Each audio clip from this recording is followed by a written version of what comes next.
Terima kasih sudah mengklik video ini. Apa kabar sahabat Dirabila? Semoga kalian semua selalu dalam keadaan yang terbaik.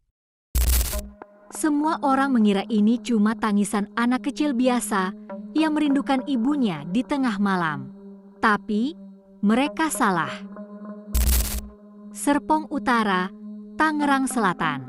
16 April 2026, pukul 1.30 dini hari.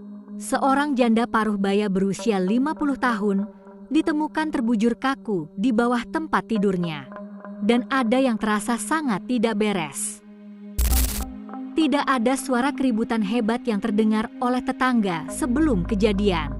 Tapi justru ada kejanggalan berupa sosok pria misterius bermotor yang sempat terlihat terparkir di depan rumah korban tepat sebelum maut menjemput. Lalu satu nama muncul. Orang yang paling tidak disangka, namun memiliki sejarah kelam dengan korban. Satu bukti ditemukan. Perhiasan milik korban raib dan polisi menemukan jejak uang hasil penjualannya. Dan bukti itu mengarah ke sesuatu yang jauh lebih gelap. Sebuah aksi tragis secara berencana. Demi rupiah. Ini bukan sekadar kematian karena sakit atau kecelakaan. Jadi, apa yang sebenarnya terjadi di dalam kamar tertutup itu? Yang kamu lihat baru setengah cerita. Sisanya ada di Dirabila.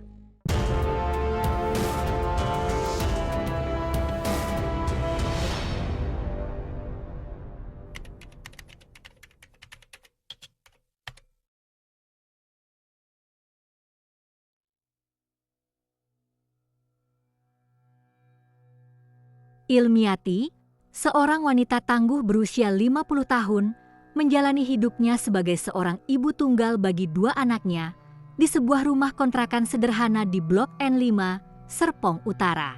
Ilmiati dikenal oleh lingkungan sekitarnya sebagai pribadi yang sangat pendiam dan tertutup. Meski hidupnya dipenuhi dinamika hubungan yang rumit, mulai dari suami pertama yang meninggal dunia hingga pernikahan siri yang berakhir pahit, ia jarang sekali mengeluh di depan umum. Tetangga mengenalnya sebagai sosok yang mandiri, meski harus berjuang keras melunasi biaya kontrakan sebesar 1,7 juta rupiah per bulan demi anak-anaknya. Malam tragis itu dimulai saat seorang petugas keamanan bernama Frankie melakukan patroli rutin pukul 1 dini hari. Setengah jam kemudian, seorang warga melaporkan suara tangisan histeris dari rumah nomor N5. Saat pintu dibuka, pemandangan memilukan tersaji. Anak Ilmiati yang masih berusia 12 tahun menangis terseduh-seduh sambil menunjuk ke arah kolong tempat tidur. Di sana, Ilmiati sudah tidak bernyawa, tergeletak di lantai dingin di bawah kipas angin yang masih berputar. Warga yang berdatangan tidak ada yang berani menyentuh jasad korban hingga pihak kepolisian tiba. Hasil olah TKP awal menunjukkan adanya tanda-tanda kekerasan yang jelas. Polisi menemukan luka memar pada bagian leher dan beberapa luka memar di bagian wajah korban yang secara kuat mengindikasikan adanya tindakan kekerasan sebelum korban menghembuskan napas terakhir. Penyelidikan polisi bergerak cepat. Berdasarkan keterangan saksi yang melihat kehadiran seorang pria di rumah korban malam itu, kecurigaan jatuh pada satu nama. Taufik Hidayat alias Bang Tile, pria berusia 41 tahun yang merupakan mantan suami siri korban.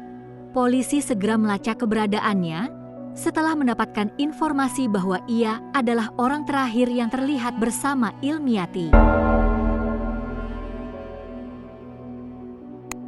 Pelarian Bang Tile tidak berlangsung lama. Kurang dari 24 jam setelah jasad korban ditemukan, polisi berhasil mengendus keberadaannya di kawasan Jalan Jombang Raya, Pondok Aren. Penangkapan berlangsung dramatis, petugas terpaksa melakukan tindakan tegas dan terukur karena pelaku mencoba melawan dan membahayakan nyawa masyarakat serta petugas di lapangan.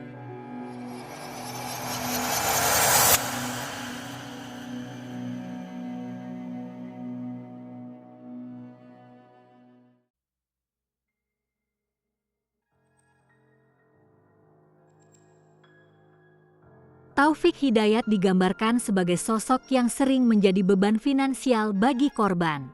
Berbeda dengan Ilmiati yang bekerja keras, Taufik jarang muncul kecuali saat ia membutuhkan uang.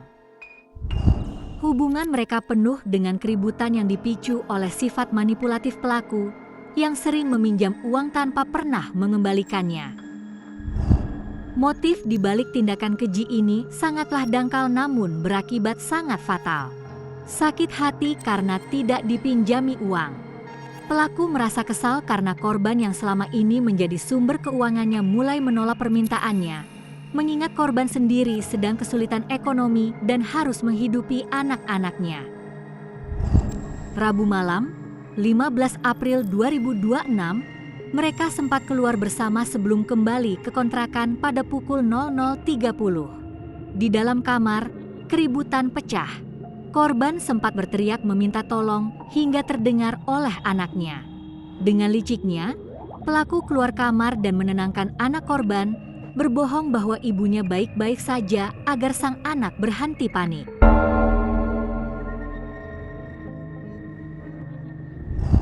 Setelah memastikan situasi aman, pelaku kembali masuk ke kamar untuk mengeksekusi Ilmiati, lalu menyembunyikan jasadnya di bawah kasur sebelum melarikan diri.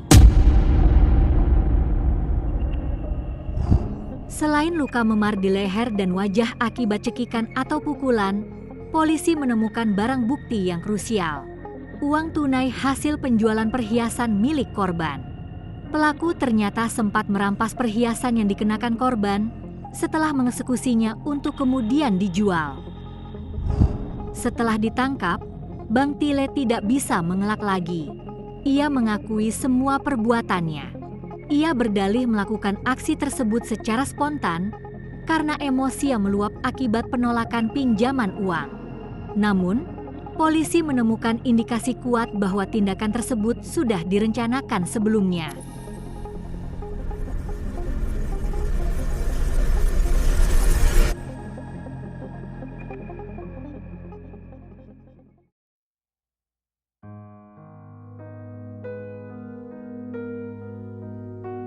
Kematian Ilmiati meninggalkan luka mendalam, terutama bagi anaknya yang berusia 12 tahun yang menyaksikan langsung sisa-sisa tragedi tersebut. Warga sekitar perumahan Pondok Pakulonan gempar dan tidak menyangka bahwa mantan suami yang seharusnya melindungi justru menjadi eksekutor maut bagi janda pendiam tersebut. Di sisi lain, kini Taufik Hidayat harus mempertanggungjawabkan perbuatannya. Polisi menjeratnya dengan pasal berlapis, termasuk Undang-Undang Kekerasan dalam Rumah Tangga, KDRT, dan pasal pembunuhan berencana. Dengan bukti-bukti yang ada, Bang Tile terancam hukuman maksimal, pidana mati. Tragedi di Serpong ini menjadi pengingat pahit bagi kita semua untuk lebih waspada dalam memilih pasangan. Jangan biarkan kasih sayang membutakan kita dari tanda-tanda parasit yang hanya ingin memanfaatkan secara finansial. Sekarang pertanyaannya untuk sahabat Dira Bila. Apakah ini murni karena emosi sesaat? Atau memang sudah direncanakan sejak awal? Dan yang lebih penting, bagaimana kita bisa mencegah tragedi seperti ini terulang? Tulis pendapat kalian di kolom komentar. Jangan lupa like dan subscribe untuk terus mengikuti kisah-kisah kriminal nyata lainnya. Dan sampai jumpa di video selanjutnya.